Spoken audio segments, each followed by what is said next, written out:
আসসালামু আলাইকুম। শুভ সকাল। সবাইকে স্বাগত জানাচ্ছি আমার দেশ আজকের লিড নিউজে। সঙ্গে আছি তাহমিনা তাসির। আমাদের আজকের লিড নিউজের শিরোনাম, ক্ষমতার কেন্দ্রে অবসরপ্রাপ্তরা, হতাশা বাড়ছে প্রশাসনে। নিউজটি লিখেছেন বেলাল হোসেন। চলুন দর্শক জেনে নেওয়া যাক লিড নিউজটির বিস্তারিত। পদোন্নতি, পদায়ন ও চুক্তিভিত্তিক নিয়োগ সহ নানা কারণে জনপ্রশাসনে স্থবিরতা বিরাজ করছে। পদোন্নতি ও পদায়নে বারবার সরকারের সিদ্ধান্ত পরিবর্তন প্রশাসনে প্রভাব ফেলছে। এতে নতুন সরকারের সময়ে প্রশাসন গতিশীল হওয়ার পরিবর্তে চলছে ঢিমে তালে, এমন অভিমত প্রশাসনের জ্যেষ্ঠ কর্মকর্তাদের। সাবেক কর্মকর্তারা বলছেন, সবার প্রত্যাশা ছিল নতুন ও গণতান্ত্রিক সরকার দায়িত্ব নিলে জনপ্রশাসনের স্থবিরতা কেটে অদম্য গতিতে চলবে। কিন্তু ক্ষেত্র বিশেষ এখন তার উল্টো চিত্র দেখা যাচ্ছে। তবে অভিজ্ঞতার ঘাটতি পূরণে চুক্তিভিত্তিক নিয়োগেরও বিকল্প নেই বলে মনে করছেন তারা।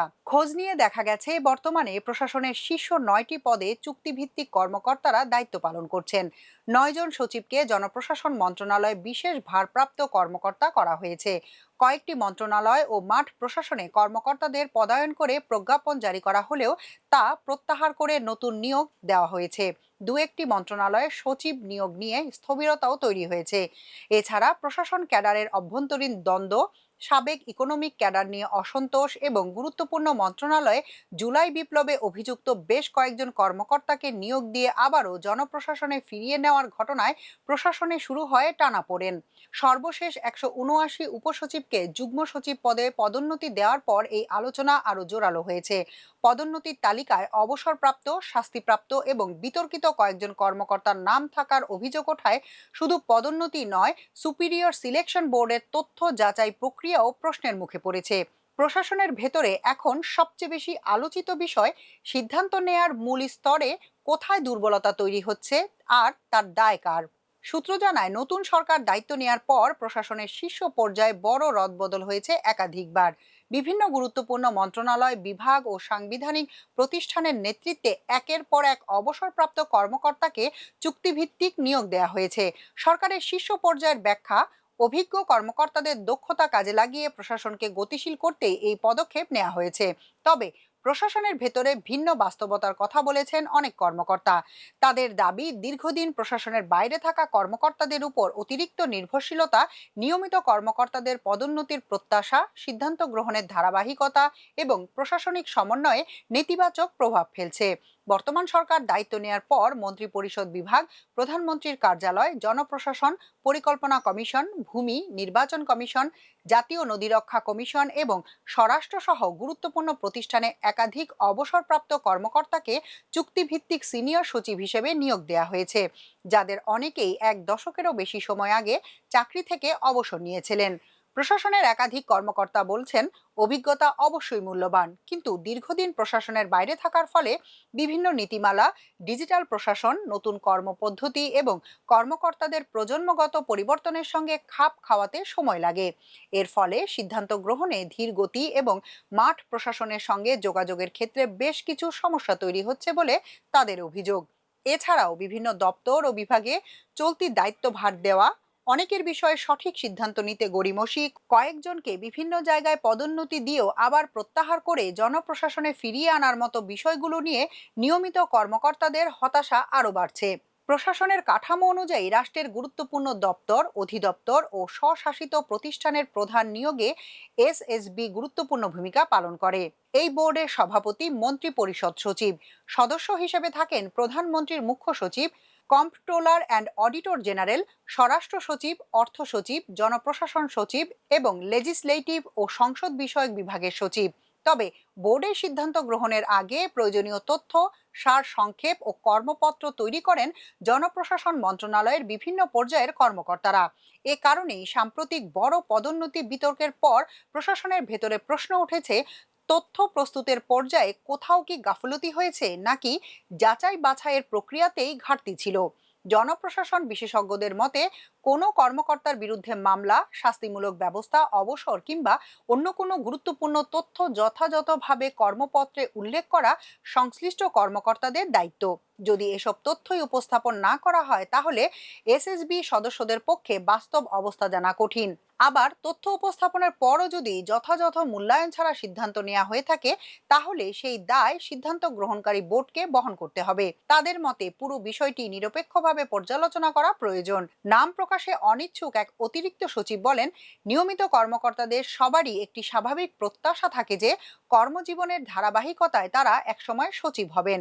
সরকার যে কাউকেই চুক্তিভিত্তিক নিয়োগ দেওয়ার এখতিয়ার রাখে এ বিষয়ে দ্বিমত নেই, কিন্তু দীর্ঘদিন আগে অবসর নেওয়া কর্মকর্তাদের সঙ্গে বর্তমান প্রশাসনের বাস্তবতা ও নিয়মিত কর্মকর্তাদের কর্ম সম্পর্কে একটি দূরত্ব তৈরি হয়েছে।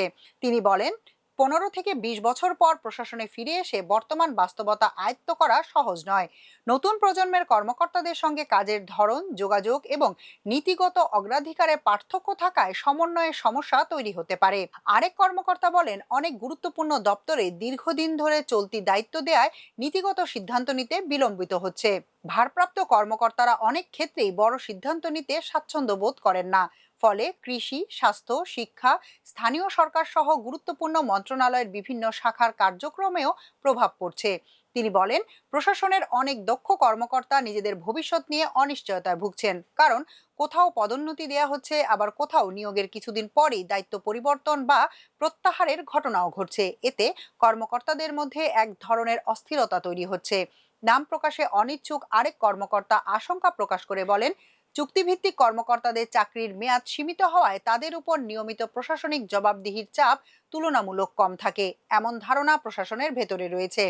যদিও এই অভিযোগের পক্ষে তিনি নির্দিষ্ট কোনো তথ্য উপস্থাপন করেননি, তবে তার মতে প্রশাসনে আস্থার পরিবেশ ফিরিয়ে আনতে নিয়োগ ও পদোন্নতি প্রক্রিয়া আরও স্বচ্ছ হওয়া প্রয়োজন।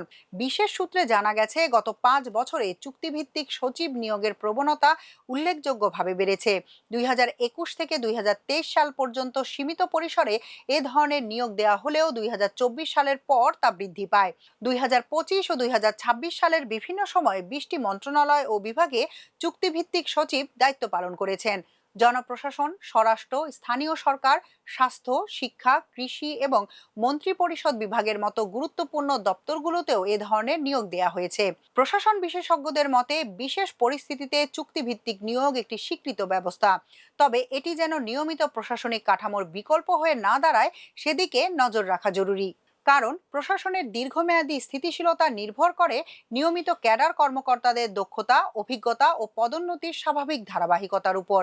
এ বিষয়ে সুশাসনের জন্য নাগরিক সুজন সম্পাদক বদিউল আলম মজুমদার আমার দেশকে বলেন, নতুন সরকারের প্রশাসনে যাদের পদোন্নতি দেয়া হচ্ছে আমরা আশা করি তাদের মেধা, যোগ্যতা, কর্মদক্ষতা মূল্যায়ন করে পদায়ন করা হবে। প্রশাসনে কেউ অবসর গেছে, আবার কেউ শাস্তিপ্রাপ্তদের পদোন্নতি দিয়েছে। এতে বোঝাই যায় যে যারা এই কাজগুলো করছে তারা হেলাফেলা করে করছে।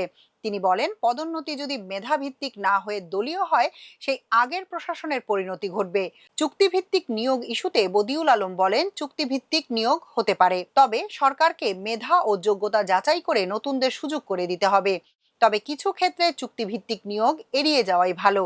এ বিষয়ে সাবেক সচিব ও জনপ্রশাসন বিশেষজ্ঞ এ.কে.এম. আব্দুল আওয়াল মজুমদার আমার দেশকে বলেন, বর্তমানে যারা চুক্তিভিত্তিক নিয়োগে আছেন তাদের যোগ্যতা অবশ্যই আছে। তারা বিগত সরকারের সময় অনেক দক্ষ থাকলেও কেউ কেউ হয়তো যুগ্ম সচিব, অতিরিক্ত সচিব হয়ে অবসরে গেছেন। সরকার তাদের ভালো মনে করে এখানে বসিয়েছেন। এখন যারা সচিব হতে চান তাদের যোগ্যতা ভালো করে যাচাই করা উচিত বলে মনে করেন সরকারের সাবেক এই কর্মকর্তা। কারণ হিসেবে আব্দুল আওয়াল বলেন, আমাদের সময় একটা পদও শূন্য পদের বিপরীতে ছাড়া পদোন্নতি হয় নাই। ওই সময় আমি 18 বছর সিনিয়র সহকারী সচিব ছিলাম, পদ খালি ছিল না, তাই পদোন্নতিও হয়নি। বিগত বছরগুলোতে সঠিক নিয়মে পদোন্নতি হলে এখনকার অতিরিক্ত সচিব যারা আছেন তারা হয়তো অনেকেই উপসচিব হয়ে অবসরে যেতেন। তিনি বলেন, 179 জনের পদোন্নতিতে যে বিতর্ক দেখা দিয়েছে এখানে তো সিনিয়র সচিবদের আর যোগ বিয়োগ করার কথা না। কে অবসরে গেছেন, কার বিরুদ্ধে মামলা আছে, এটা কি মন্ত্রিপরিষদ সচিবের জানার কথা? এই বিষয়গুলো দেখা এবং তথ্য যাচাই বাছাই করার কথা সিনিয়র সহকারী সচিব, উপসচিবদের। তারা কি পরীক্ষা নিরীক্ষা করে দিল আগে এগুলো তদন্ত করে দেখতে হবে। আমরাও কাজ করেছি, কখনো এ ধরনের ভুল হয়নি। আমাদের ভিতরে লোভ ছিল সম্মানের, পদের নয়। তিনি বলেন, এখনকার কর্মকর্তারা শুধু পদ চাই তাই নিয়ে ব্যস্ত।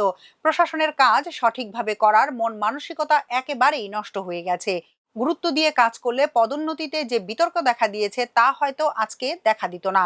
তিনি আরো বলেন, বর্তমানে দ্রুত পদোন্নতির প্রবণতা প্রশাসনের ভিতরে নতুন বাস্তবতা তৈরি করেছে। তবে পদোন্নতির সঙ্গে তথ্য যাচাই এবং যোগ্যতার মূল্যায়নও সমান গুরুত্ব পাওয়া উচিত। জনপ্রশাসন মন্ত্রণালয়ের সিনিয়র সচিব মোহাম্মদ এহসানুল হকের দপ্তরে গিয়ে কথা বলতে চাইলে সচিবের একান্ত সচিব মোহাম্মদ হাফিজুর রহমান আমার দেশকে বলেন, স্যার কোনো সাংবাদিককে সাক্ষাৎ দেন না, মোবাইলে কথা বলেন না, সাংবাদিকদের জানার বিষয়গুলো প্রতিমন্ত্রী দেখেন। পরবর্তীতে এই বিষয়ে জনপ্রশাসন প্রতিমন্ত্রী আব্দুল বারীকে মোবাইলে কল এবং মেসেজ করা হলেও কোনো উত্তর পাওয়া যায়নি। প্রশাসন বিশ্লেষকদের মতে বর্তমান বিতর্কের মূল বিষয় ব্যক্তি নয়, বরং প্রাতিষ্ঠানিক সক্ষমতা। প্রশাসনের সর্বোচ্চ পর্যায়ে অভিজ্ঞতার প্রয়োজন যেমন রয়েছে, তেমনি নিয়মিত কর্মকর্তাদের মনোবল, স্বচ্ছ পদোন্নতি ব্যবস্থা, সময়মতো পদায়ন, তথ্য যাচাইয়ের নির্ভুলতা এবং সিদ্ধান্ত গ্রহণের ধারাবাহিকতা নিশ্চিত করাও সমান গুরুত্বপূর্ণ। তাদের মতে প্রশাসনের ভিতরে যদি দীর্ঘদিন অনিশ্চয়তা, সমন্বয়হীনতা কিংবা পদোন্নতি নিয়ে অসন্তোষ জমতে থাকে, তাহলে তার প্রভাব শেষ পর্যন্ত সরকারি সেবা, নীতি বাস্তবায়ন এবং জনসেবার উপরই পড়বে। তাই চুক্তিভিত্তিক নিয়োগের যৌক্তিকতা, এসএসবির তথ্য যাচাই ব্যবস্থা এবং নিয়মিত কর্মকর্তাদের কেরিয়ার ব্যবস্থাপনা, এই তিনটি ক্ষেত্রেই কার্যকর সংস্কার ও অধিক স্বচ্ছতা নিশ্চিত করা এখন সময়ের দাবি। এখনকার মতো এ পর্যন্তই। সবাই ভালো থাকুন, সুস্থ থাকুন, থাকুন আমার দেশের সঙ্গে। চ্যানেলটি ভালো লাগলে সাবস্ক্রাইব করুন। আল্লাহ হাফেজ।